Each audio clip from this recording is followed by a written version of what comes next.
AITA, drama, secrets, confessions. Welcome to Trove Reddit. I once thought my life would be as peaceful as a dream. But it turned out to be a trap built by the very people closest to me. They called me the good child. They called me the pride of the family. But it was all just a play to cover up the cruel truth. From the moment I was little, everything had already been arranged. I don't know if I am truly their child, or just a walking safe. I don't know if I was ever loved, or only used.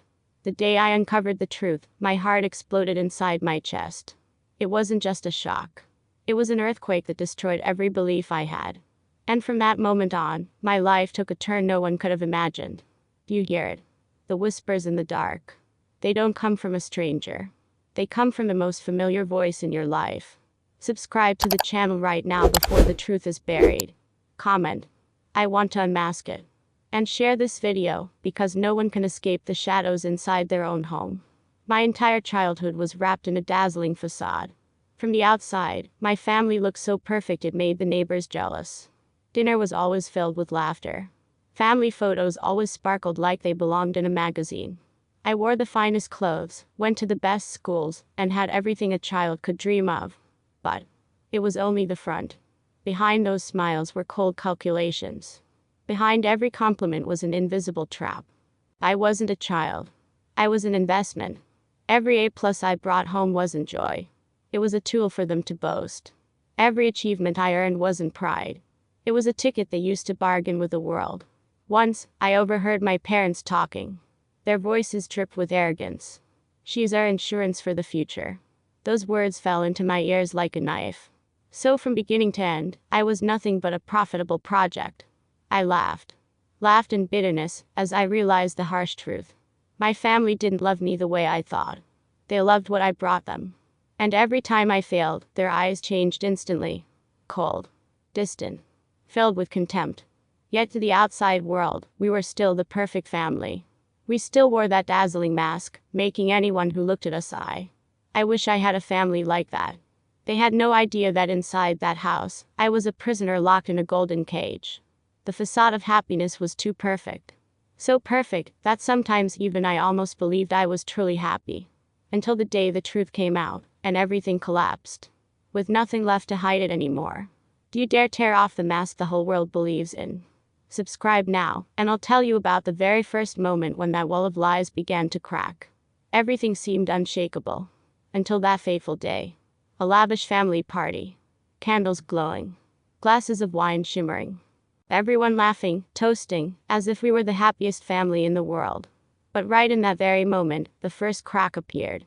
A relative made a playful remark. "She's grown up now, probably about to inherit her parents' huge fortune, huh?" The whole table burst into laughter. But my father did not. He looked at me, narrowing his eyes. And in that gaze, I saw the truth for the very first time. No pride. No love. Only calculation. Right after the party, I secretly stood outside the living room.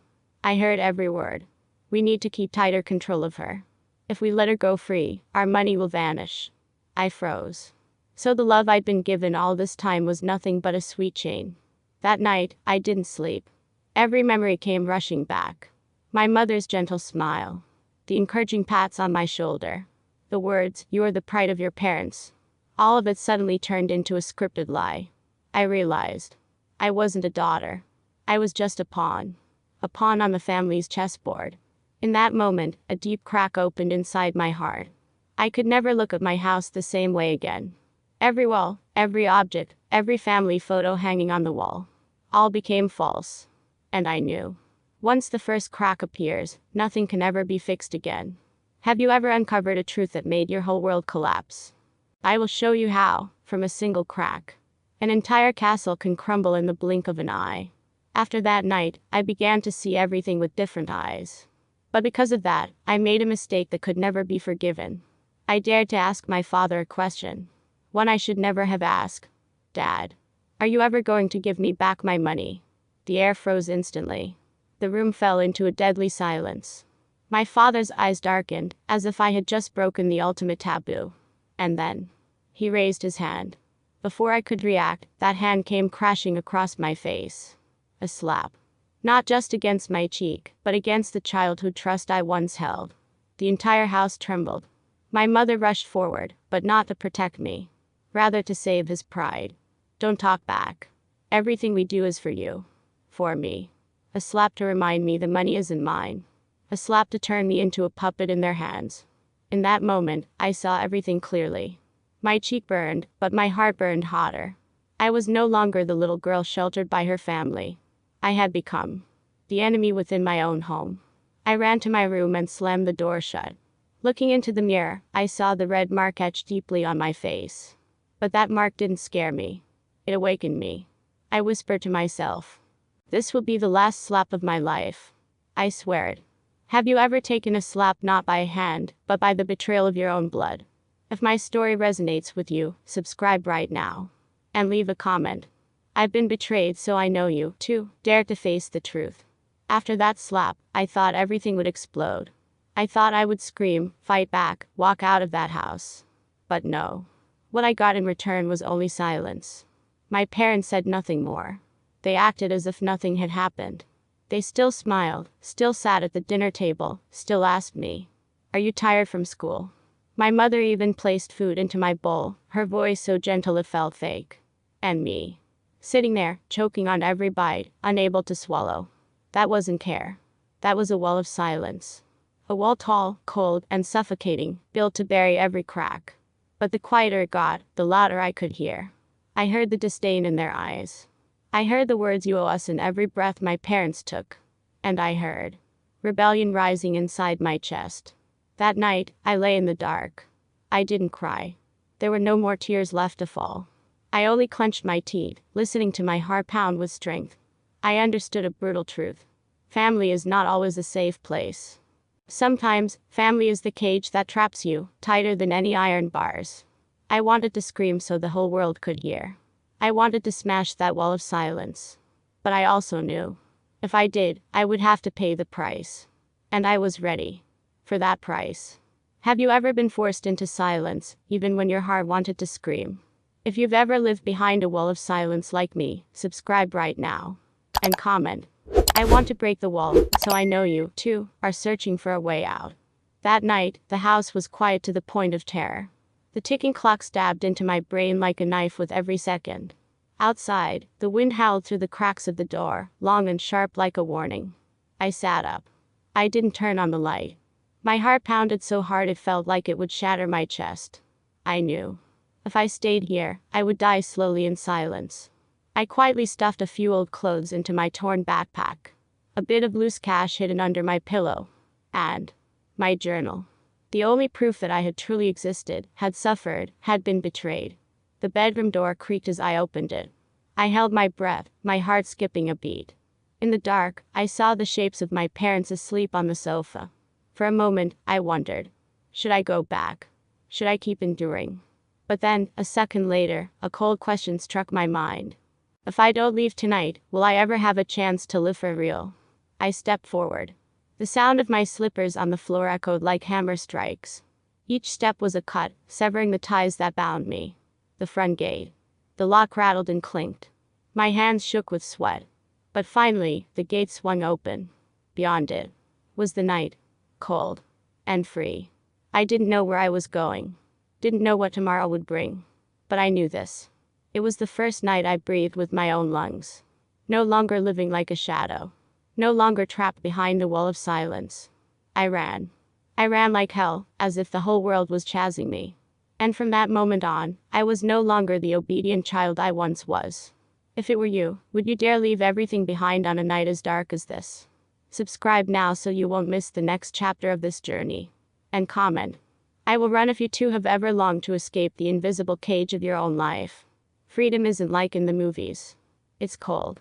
It's hungry. It's so lonely it makes you want to scream.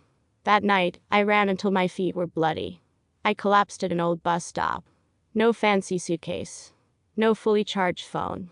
Only a torn backpack and a few crumpled bills. Stray dogs barked in the darkness. I curled up, like a criminal on the run. For the first time in my life, I realized freedom has a price. And sometimes, that price is higher than any chain. The next morning, my stomach growled unbearably. I stepped into a small roadside cafe, trembling as I placed a few bills on the table. The owner looked me up and down, suspicion in his eyes. He asked, "This girl ran away from home?" The question stabbed straight into my heart. I wanted to scream. No. I just want to live my own life. But my throat was tight. I only lowered my head, chewing dry bread like a beggar. The second night, I slept on a park bench. Mosquitoes bit. The wind was cold. A drunk passerby laughed loudly, throwing a bottle near where I lay. I hugged my backpack tightly, shivering, but I refused to go back. Because I understood one thing. If I returned, I would lose the only thing I had just won, the right to breathe freely. At the moment of my deepest despair, a hand reached out to me. A stranger's voice said, "Want to work?" At that instant, I realized. Freedom isn't just costly, it forces you to choose. Either face the harsh reality, or return to the sweet chains. Which path do you think I chose? Subscribe now, because the next part will shock you more than anything. And leave a comment. I choose freedom if you also believe that freedom is never free. That hand reached out in the night, trembling under the pale yellow light of the park. I stared at it, hesitating, as if facing the door to my fate. The hand of a stranger, scarred, rough, yet steady. He looked straight at me, eyes sharp, yet strangely calm. "Want to escape this life? I have work for you." In that moment, my mind raced. A stranger in the night. A job offer. No papers, no questions, just an invitation. Was this a trap? Or the only ticket to survival? I swallowed hard. The freedom I had just claimed had brought me here to the edge between opportunity and ruin. If I took his hand, I could lose everything. If I refused, I might starve tomorrow. I shook as I placed my hand into his. In that moment, it felt like signing a blood pact. He pulled me up, whispering, "From now on, you belong to another world." We walked through the night. His silhouette stood tall ahead, while I trailed behind like a fragile shadow. I heard his shoes crunch over gravel, echoing like my own heartbeat. Then he led me to a worn-down room in a shabby neighborhood. Inside, there were other young people. Gaunt. Wild-eyed. All eyes turned to me, as if they knew I had just stepped into a game with no way back. At that moment, another voice rang out from the dark corner. "Welcome to the real world, kid." I felt it clearly. This was not just a turning point. This was a fork that could transform me into a completely different person. And once you step in, there is no going back. Do you think I truly found an opportunity, or did I just throw myself into hell? Subscribe now to find out. And comment. I want to know the truth, and I'll tell you the part even darker than what you've just seen. That room was not a refuge. It was a gateway straight into a world I had never imagined. On the first night, I was forced to sit at a round table with strangers. On the table, there was no food, no water. Only thick envelopes, a few disassembled guns, and eyes sharp as blades. The man who had grabbed my hand pulled a chair for me. He smiled, but the smile was as cold as steel. "Here, the rules are simple. Live, or be erased." I shivered. I was no longer the innocent girl who had run from her family. I had just become a pawn in an underground game whose rules I could not understand. They made me take my first test. Deliver a package through the night market. It sounded simple. But he looked at me, emphasizing every word. "If the package falls into the hands of the police, you won't just lose your job. You'll lose your life." I bit my lip, heart racing. That night, I hugged the package to my chest, walking through dark alleys. Every passing shadow made me feel like I was about to be stabbed. Every flicker of a red light seemed to expose me. But the most haunting thing was the sound of footsteps right behind me. I didn't dare look back. I just ran as if a pack of wolves were chasing me. When I reached the delivery point, my hands were ice cold. The recipient looked at me and smiled. "You did well." I exhaled in relief, but at the same time realized a terrifying truth. I had just passed the first stage. And from now on, I was officially pulled into a world where every task carried a price in blood. No one could pull me out. I had gone too far. Would you dare put yourself in my place playing a game where the only rule is survival? Subscribe now so you don't miss the next part. Comment. I want to know the truth, and I'll show you the real cost of freedom. I thought I had grown accustomed to danger. But no, that was only the overture. On the third night, they led me to another room. In the center, stood a massive chessboard, but the pieces weren't wood or stone. They were real people. bound, blindfolded, trembling, standing still on black and white squares. I froze. The man who had brought me into the underground game whispered, "This is the blood chessboard. Every piece moved incorrectly is eliminated immediately. Eliminated doesn't mean kicked out. Eliminated here means a gunshot, blood splattering across the square." I was forced to sit in the player's chair. A countdown clock appeared on the wall, each second ticking like a death drum. I shakily placed my hand on the first piece. A voice echoed, "Move it. If you don't, you replace that piece." I moved. Screams rang out. Blood spread across the white square. I vomited, but the clock kept counting down. Each move I made was a life or death verdict. The entire room felt like a prison with no escape. I understood. If I stopped, I would become the last pawn lying on that chessboard. I no longer had the right to be afraid. In that moment, I discovered a chilling truth. They didn't need me to win. They only needed to see me fall. But I did not fall. I moved the final piece. The clock stopped. No one in the room clapped. Only a sigh and a cold smile echoed. "Welcome to the inner circle." I collapsed, heart racing. I had won, but the price was the souls who had died in my place on that chessboard. Do you have the courage to sit at the blood chessboard and choose life or death? Comment. I want the truth, and I'll take you to a place your imagination wouldn't dare touch. I thought I had escaped the blood chessboard. But it turned out, it was only a ticket into an even bigger game. That night, as I left the room, I could clearly feel someone watching me. Not the usual guards. What trailed me was clever, more patient, like a predator stalking its prey. My footsteps echoed down the dark hallway. But there was another breath, so light it was almost like the wind. I knew someone was there. I turned around. Empty. Only darkness swallowing everything. I ran. The darkness ran too. Every door I opened led to a dead end. As if someone had built this entire maze just to hunt me.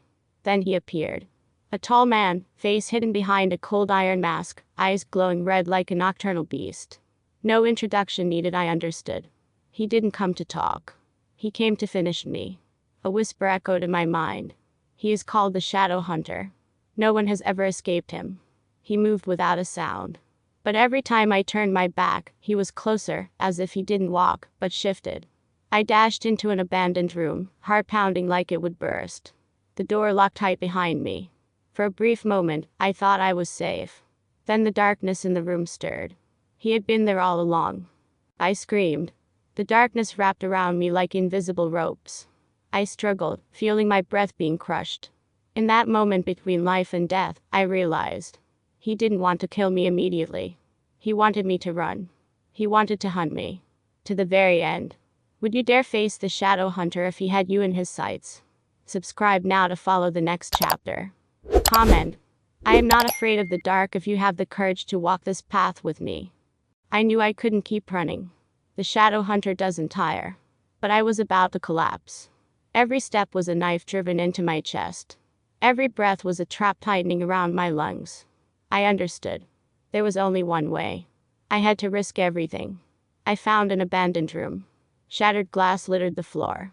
Exposed wires dangled from the ceiling. I looked around and saw opportunity. If he wanted to hunt, I would turn this very place into his trap. I blocked the door with furniture, connecting wires to the iron frame. Each shard of glass I arranged became an invisible blade on the floor. I trembled, sweat mingling with the blood trickling from my hands. But in that moment, I was no longer prey. I was the trapper. His footsteps echoed again. No, not footsteps. Breath. Deep. Heavy. So close it felt right behind me. The door burst open. He lunged in. Red eyes blazing, heavy as a walking nightmare. Everything happened in an instant. I leapt back. His arm struck the iron frame. A flash of electricity tore through the darkness. A terrifying roar echoed across the space. He fell. But only for a few seconds. He didn't die. Only paused. His eyes met mine, for the first time glinting with amusement. As if acknowledging that the game had just begun. I knew I couldn't kill him. But I had done what no one else ever had. I wounded him. And from that moment on, I was no longer the prey. I had become someone he had to recognize. If it were you, would you dare set a trap against the one who has spread fear across the world? Subscribe now so you don't miss the next chapter of this confrontation. Comment. I am ready to fight to prove you have the courage to match mine. I had run long enough. Hid long enough. Cried, feared, screamed in the darkness. But the moment he fell, even if only for a few seconds, I understood. Prey can bite back. I no longer wanted to survive by running. I wanted to survive by fighting. I grabbed a rusty iron bar, shards of glass embedded in my hand like a makeshift blade. My body trembled, but my eyes no longer feared. In my gaze now, he was not a demon. He was the one who would fall before me. He sprang up. Blood dripped from his arm, each drop hitting the floor like a ticking countdown. But instead of rushing me, he smiled. A cold, challenging smile. I charged forward. Not waiting for him to act. Not letting him dictate the pace. For the first time, I chose the move. Glass sliced across his face. The iron bar slammed into his chest. The clash of metal on bone horrifying, yet exhilarating. I heard him roar, but not like a ruler. It was the roar of a beast, wounded for the first time. He struck back. His arm hit me like a hammer, flinging me into the wall. Blood filled my mouth, salty, metallic. But I didn't fall. I stood. And I laughed. This time, I'm not running. I said, voice hoarse. His eyes wavered for a moment. And I knew. I had touched what he never expected. The prey fighting back. From that moment, the chessboard flipped. This game was no longer a hunt. It was war. If it were you, would you keep running? Or dare to stand and strike back? Comment. I will not run to prove you have the guts to face your fate. There's an unbreakable rule in every hunt. Every hunter has a weakness. The question is, does the prey have the guts to find it? I stood, gasping, blood soaking my clothes, vision blurred from pain. But amidst the chaos, I saw him wince. Not because of me. Not because of the superficial wounds. But his left hand trembled, stiff, like a malfunctioning machine. I realized. He wasn't invincible. He had a deadly flaw. I pretended to stagger. Pretended to be weak. Pretended I had only one breath left. So he thought he still held the upper hand. He lunged, eyes like they wanted to tear me apart. I let him swing his right hand, but at that very moment, I twisted, using all my strength, driving the shard of glass in my hand deep into his left shoulder. His scream tore through the room. His massive body slumped for a moment. I didn't stop. I struck, I slashed, I drove him toward the wall like a beast cornered in a cage. With every blow, I unleashed years of humiliation, pain, and fear. With every strike, he shrank before me. No longer the shadow hunter. Just a bloody man, trembling before a prey gone mad. Your weakness, I hissed, hands still gripping the shard embedded in his shoulder, is that you think you're immortal.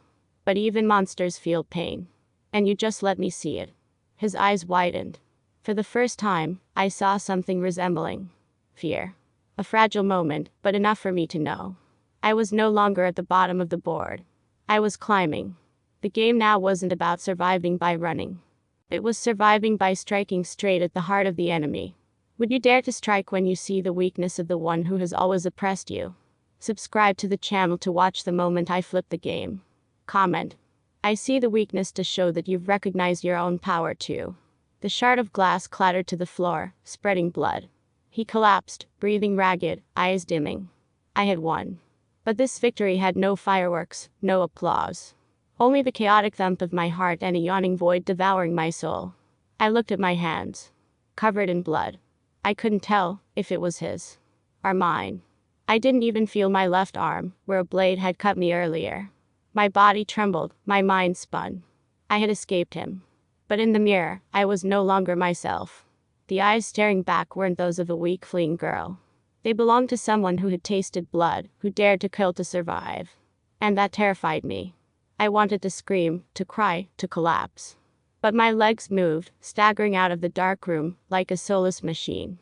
Behind me, he might die. Ahead, I knew thousands of other hunters waited in the shadows. Because this world held more than one monster.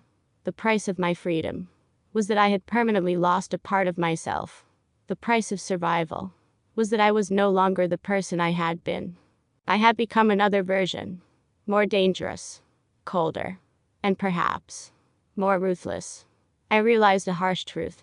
To survive in this game, sometimes you must become the very thing you hate the most. And that night, I officially crossed the line. Victory was not freedom. Victory was a sentence. A lifelong sentence to live with the blood-stained echoes in my heart. Would you be willing to pay the price to claim your freedom? I had won, but not without loss. The wounds both on my skin and in my soul still bled. That night, I stepped across a line I had never dared to imagine in my life. Freedom. But also a different abyss, one with no room for innocence. I was no longer the one who ran. I was the one who survived. And those who survive must keep moving forward. But this is not the end. It is only a temporary period. Because the one behind the hunter is still out there. The hand that pulled all the strings has yet to reveal itself. And I know. The story has not really ended, it has only just begun. Darkness has never disappeared. It only hides, waiting for the moment to devour everything. I thought I had escaped, but the truth is that I had only just entered a much larger chessboard. A world where every step can cost blood. And the only question left: do you dare to walk forward with me? If your answer is yes, then right now, subscribe to the channel, turn on notifications, because when part 2 begins, you will be the first to see the truth. Comment under the video. I am ready, so I know you have the courage to go all the way. And share this video with at least one friend, because some truths cannot be kept to yourself. Do not turn away when you've only just touched the threshold. This story is far from over.